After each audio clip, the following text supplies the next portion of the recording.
Ողջույն սիրելի բարեկամներ, այսօր կներկայացնեմ ջնարակի մի քանի բաղադրատոմս։ Առաջինը կներկայացնեմ թթվասերով ջնարակը։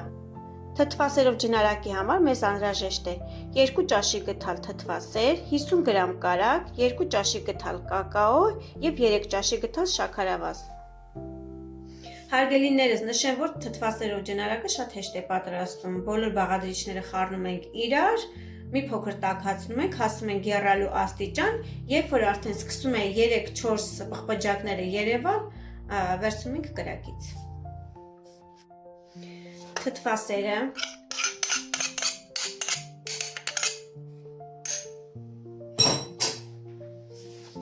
շաքարավազը, կակաոն նշեմ, որ անպայման պետք է մաղել յուրաքանչյուր պարագայում, ինչ էլ թխեք, ինչ էլ պատրաստեք, կակաոն միշտ մաղում ենք։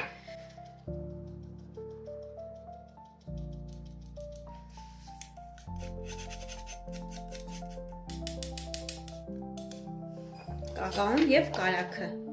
ավելացնում ենք և դնում ենք մարմանդ կրակին։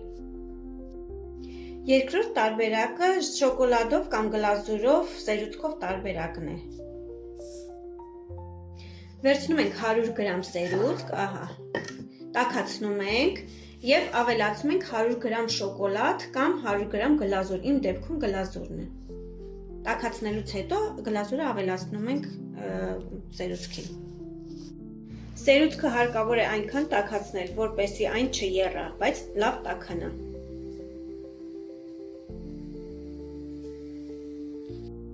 Այսպես բավական է։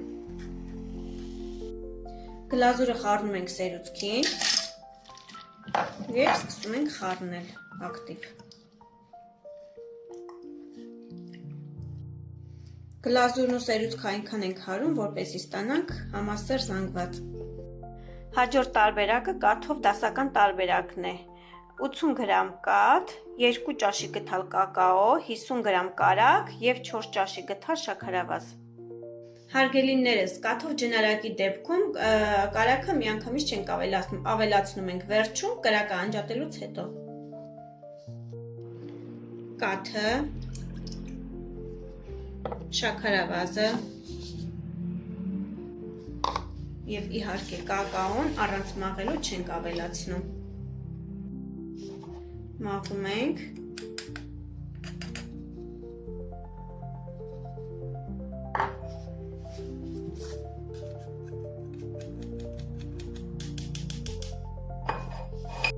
Դնում ենք մարմանդ կրակի վրա և անընդհատ խառնում ենք, որպեսզի տակը չկպնի։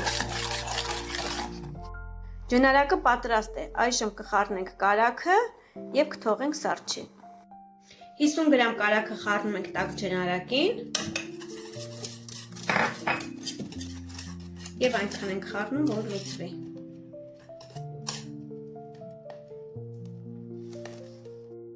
Արդյունքում ստացանք համային առումով իրարից խիստ տարբերվող 3 ջնարակներ։ Քիչ հետո կցուցադրեմ ինչ խտության է յուրաքանչյուր ջնարակ։ Հարգելիներս, նշեմ, որ այս ջնարակներից ոչ մեկը չի չորանում, չի ճաքճքում։ Թթվասերային ջնարակ։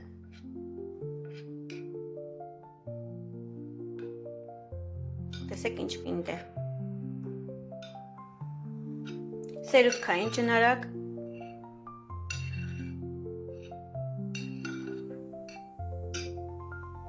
Եվ կաթնային ջնարակ։ Հուսով եմ օգտակար եղա ձեզ։ Սիրով, Կայասվիթ։